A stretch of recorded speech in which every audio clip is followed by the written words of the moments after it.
been through a lot together, haven't we? Gone through all the shows, gone through all the movies. Heck, we literally just reviewed a masterpiece earlier today. But all things have to come to an end, and today it comes to an end a day early.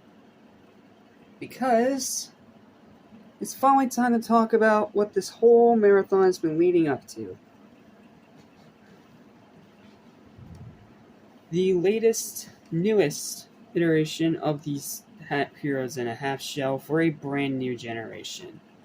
So, let's go ahead and talk about it. Like an adult. Screw that. This movie's awesome! What's up? What's happening? What's going on, everybody? Welcome back to Animation Station. Young one such as everything animation. Welcome back to Cowabunga or Calvacade. Welcome to the final review of Cowabunga Calvacade, but not the last video. Don't forget, you still have rankings to look forward to. So, don't worry, the Turtle Mania ain't stopping yet. But I just got out of an early screening that I was invited to last minute for Teenage Mutant Ninja Turtles Mutant Mayhem. This movie's outstanding. Just like, wow. Like, I knew that was probably going to be good because I saw a bunch of the earlier reviews from the people that got to see it even earlier than me. But my goodness, like, this is probably my new favorite Ninja Turtles movie of all time. It was phenomenal, it was outstanding, and I want to go see it again as soon as possible. It was funny, it was action-packed, it was dark, it was heartwarming, it was heartfelt, had a great story. Like, I literally don't know how any single word out of my clearly insignificant and very biased mouth is going to do this movie justice. This is a movie you guys just need to see for yourself. Seriously. Go and watch this movie right now. Ignore the freaking haters. This is an incredible film that I think any and every Ninja Turtle movie fan, or just Turtles fan in general, I don't know where I was going with that, let's just keep rolling, is going to absolutely adore. And if you have kids, they're going to have a blast with this one, and this will be the Turtles of their generation, especially with the sequel already announced as well as a Paramount Plus TV series. And I say bring it on, because I want more from this universe. This is a great, new, fresh, innovative take on the TMNT that I want to see a ton more out of. And as for this younger generation, yeah, you guys have a pretty amazing movie to grow up with. So, yeah. I don't really know how I can do this movie justice, and like I said, this is going to be a spoiler-free review, but man, I wish I could go into spoilers, but I feel like I need to wait a bit before I actually go to that territory, because I want to see how this movie does in theaters first, before I do any of that. But I'll just say right now, do stay through midway of the credits, because there is one post-credit scene. But after that, you can leave. There's no end credit scene at like the very end of the movie or anything like that. It's just one mid-credit scene, and then you can leave. Pretty much exactly like the Sonic movie. And heck, this actually has a lot of comparisons with the Sonic movie, with the whole teenage aspect and its whole attitude and its whole, vibe. It reminds me a lot of the Sonic movies, and I don't mean that as an insult. I mean that as like the highest compliment I can give. As you guys know, the Sonic movies are some of my favorite movies of all time, so for me to give that high a praise to a Teenage Mutant Ninja Turtles movie, then you know that this movie is going to be fantastic. So I'm just going to stop rambling, and I'm going to get to my written review, and I'm going to tell you right now, 0 negatives with this movie. None. I can understand if it doesn't work for some people because it is very modern and does have a lot of modern references and stuff like that, but me personally, I think it all worked fantastically. That's my personal opinion. I know a lot of people will be sort of mixed on it, but trust me, this movie is still worth seeing in theaters. It is fantastic. And also a cool little side note I learned right before I went to see it when I looked at how long the movie is. This is literally the exact same length as Super Mario Bros. And yet it turned out literally amazing. Like, no offense to Super Mario Bros. If you guys saw my review, you know I love that movie, and I thought I did a great job with everything that it was building up to, but I don't know, man. I feel like this movie did everything that movie did, but even better. So, enough of my rambling and yammering and kerfambling, if that's even a word. It's a word now, deal with it. Let's get to the written review. So, stellar animation with a very unique art style. Now, for those of you saying, "Oh, this movie looks weird. This movie don't look right," it's because not everything's supposed to be symmetrical. The style of this movie and this particular animation is to be like drawings a high schooler does in class when they're bored and not paying attention. That's literally exactly how the team described it in the interviews. So, yeah. And please forgive my lopsided mask. Again, I'm still not used to this thing. And it doesn't help I don't have an ear on this side. But, yeah. Like, literally. This movie is supposed to look like drawings from a high schooler's art book. And you can only imagine how hard that was for the animators, as they had to take all the techniques that they know and usually use and throw them out the window and just sketch.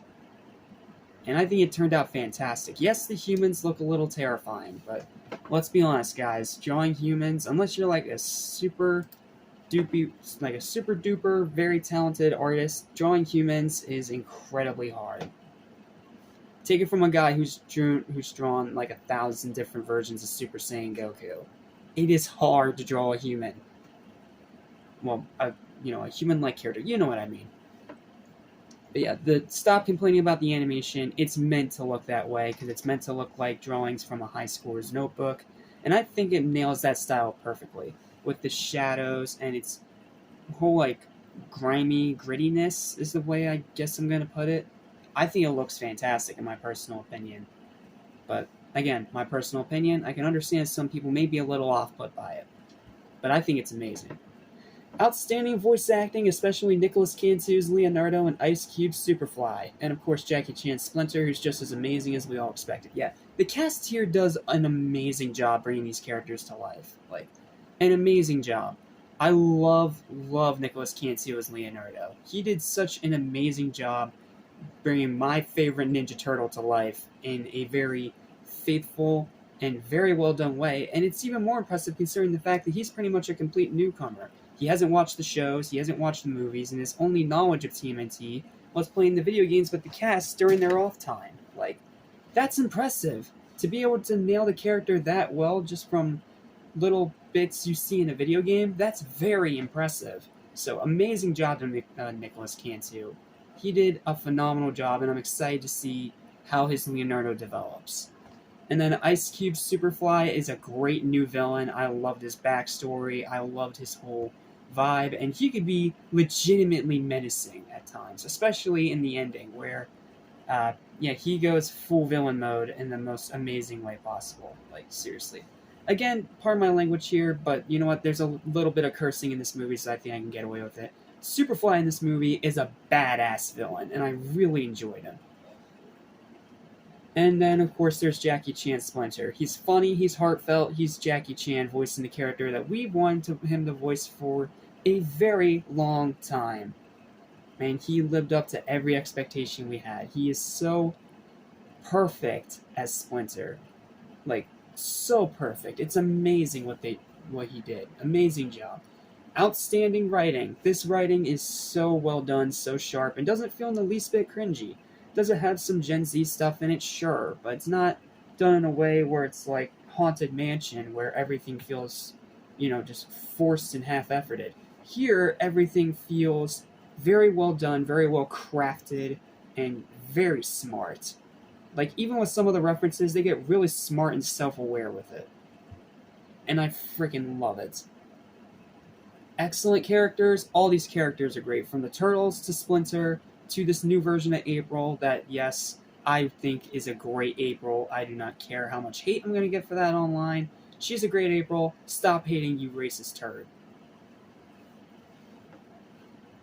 Superb action. The action in this movie is fantastic. I especially love, and this is not a spoiler, this is from the final trailer, where they have a montage of them looking for evidence and trying to track down Superfly, and they're all fighting. They show a bunch of montages of all of them fighting in these different places, and they do this little one shot where the camera spins around 360 and the setting keeps changing as they're continuing to fight. Like, that shot amazed me in the trailer, and it was even better in this movie, especially the little joke that Raphael gets at the very end. It's so good. It's so good. Top-notch humor that always landed. Yeah, this is, in my opinion, probably the funniest Ninja Turtles movie. Almost every single line that came out of the Turtles' mouths, Ice Cube's mouth, Splinter's mouth, or any of the mutants' mouths was hilarious. Or April's mouth. Any line or joke that came out of the mouths of any of the characters involved in this movie, I laughed very hard. Like, there is great humor in this movie. Which is why I make the Sonic the Hedgehog comparison, because if you don't remember, Sonic had a great sense of humor as well. So, yeah. Really enjoyed that one. A ton of references, not just to TMNT history, but also to pop culture. And some of them are really going to surprise the heck out of you. No, the hell out of you. I'm allowed to curse a little bit because it curses in the movie. Yeah. This is going to surprise the hell out of you. In a very good way. A heartwarming ending. I can't go into why because it is a spoiler, but the ending in this movie is touching, beautiful, heartfelt, and very satisfying. I loved it. Loved it, loved it, loved it. A masterfully crafted soundtrack from Atticus Ross and Trent Reznor.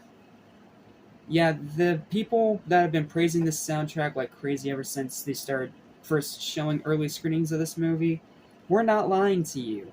The soundtrack in this movie is up there with the original 90s movie's soundtrack, up there with Batman vs. TMNT's soundtrack. It is that freaking good. It nails the style, it plays around with the genres, and every single scene, it fits spectacularly. Like, I love and adore the soundtrack in this movie, and I'm certainly going to try to buy the CD. I don't usually do that very often with movie soundtracks, because it's mostly just instrumentation, which I like, but after a while it kind of just puts me to sleep. It's just the way I am. I'm used to more vocal tracks.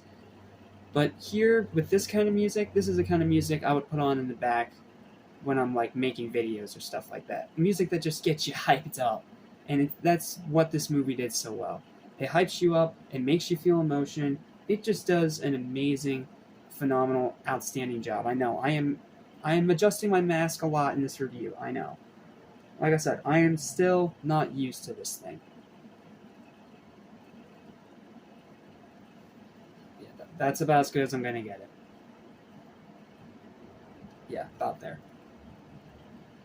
So yeah, that ending's fantastic. I love the ending. An insanely awesome final battle. The final act of this movie is insane in the best ways humanly imaginable. Amazing pacing. This movie is fast-paced, it doesn't waste time, and it never stops moving.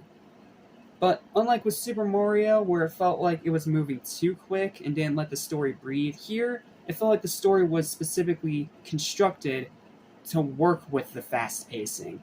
Because like I said, this movie is about just as long as Super Mario.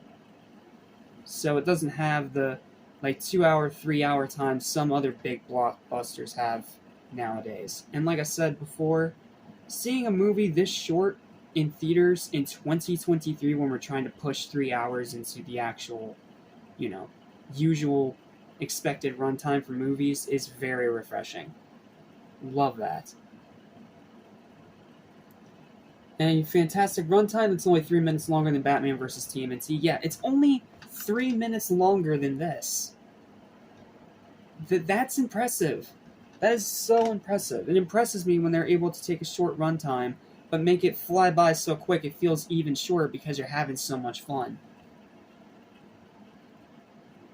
A great coming-of-age story. I love the story in this movie. I think they did an amazing job, really focusing on the teenage aspect and the Turtles wanting to be accepted into society. They do such an amazing job with this story, and it's probably one of the best coming-of-age tales I've seen in a long time. It's so good in this movie. and so much non-stop fun are what awaits you in this outstanding new iteration of this legendary franchise for a brand new generation. Yeah, like I said before, Turtles fans of this newest generation, you have quite the masterpiece to grow up with. I'm almost envious of you guys. Almost. Because I grew up with TMNT 2007 and 2003. So, yeah, I'm a little bit salty, but not that salty because I still got to watch it too. Sure, it won't work for everyone. Like I said, it is very heavy on the references, and I can understand it may annoy some people or the turtles talking over each other. But guys, it's supposed to be like that. They're real teenagers. They're of this specific generation. They're going to make references. They're going to make nods and joke around and talk over each other. Like, that's the way that the teenagers nowadays mostly act, at least to my knowledge. So, yeah, I thought that was a really cool part of the movie that I really liked. But in my opinion, this is yet another flawless masterpiece of animation of 2023 that everyone needs to go out and see. Highest recommendation possible, possibly my new pick for movie of the year. It's between this and Miraculous. Like, both of them are such phenomenal, outstanding movies, and it's going to be really tough deciding which one's number one and which one's number two. But they're both being in at least the top three, easily. And as my computer tries to shut off of me because I'm talking for so long. The best TMNT movie to date, I had a total blast. Go watch this in theaters right now. Yep, that's pretty much all my thoughts on this movie summed up. Go watch this movie right now. I cannot recommend it highly enough, and I think that any Turtles fan of any age is going to absolutely adore this movie. Kids are going to love it, fans are going to really enjoy it, and anyone that loves animation is just going to adore it. So, yeah, this was more than well worth the wait. Let's say that 5 times fast. This was a fantastic movie, and I am for sure going to try to get more merch out of this franchise. Like the pops and everything, because I want as much of this awesome merch for this awesome new movie as humanly possible. In my budget, of course. But okay, I've talked for almost 20 minutes in a movie review that's supposed to be spoiler-free. If that doesn't tell you how much I love this movie, then I don't know what will. Final verdict for Teenage Mutant Ninja Turtles Mutant Mayhem is going to be the second ever 12 out of 10 I can possibly give it. The second ever 12 out of 10. It is literally, in my opinion, a flawless masterpiece, and I'm definitely going to be buying the DVD when it comes out. And I hopefully am going to get more of the merch to review here on the channel, because I adore this film, and I'm excited to see more from this universe. Amazing job to Point Grey, amazing job to Jeff Rowe, Seth Rogen, the entire cast and crew, Paramount, Nickelodeon, everybody. You all knocked it out of the freaking park with this movie, and I cannot wait to see more in whatever comes next for this universe, in both the sequel and the TV series. Well, that's going to do it for this spoiler-free review. Thank you guys so much for watching. Please don't forget to like, share, and subscribe. And that's going to finish off the review part of Cowabunga Calvacade. I had a blast looking back at all these movies and watching this incredible new one. It's been an absolute blast, and I'm glad I finally got to talk about them here on the channel. I am a huge Ninja Turtles fanatic, and I'm glad I finally got to give them the spotlight. But we're not done yet, because we still have rankings to go, starting with a ranking of every individual character. I can't do all the rankings into one video like some people do online, because, hour-and-a-half time limit, and not to mention I may or may not have audio problems with the editing stuff. So, here's how it's going to go. I will do it in 3 separate videos. I will do it in all the characters ranked, all their versions of each character ranked from worst to best. And then the second one, I'll go over all the TV shows. Then in the third one, I will go over all 4 of the Turtles in general, ranked from worst to best. And then finally, I will finish it off with a ranking of all the movies and specials from worst to best. Which means that that's going to be 14 entries for the final one. So, yeah. Buckle up. We may be done with the reviews, but we're not done with the Cowabunga Calvacade quite yet. But until then, thank you guys for watching. I'm Jack Small of Animation Station. And go watch this movie right now. Just go see it right now. I'll see you next time for our review, for our ranking of all the characters from worst to best. Thanks for watching. I'm Jad Swan of Animation Station. Go see this movie right now. It is an absolute freaking masterpiece. And I will see you in the next video. Cowabunga, dudes! Peace! Ow! Mic drop. See you later, guys.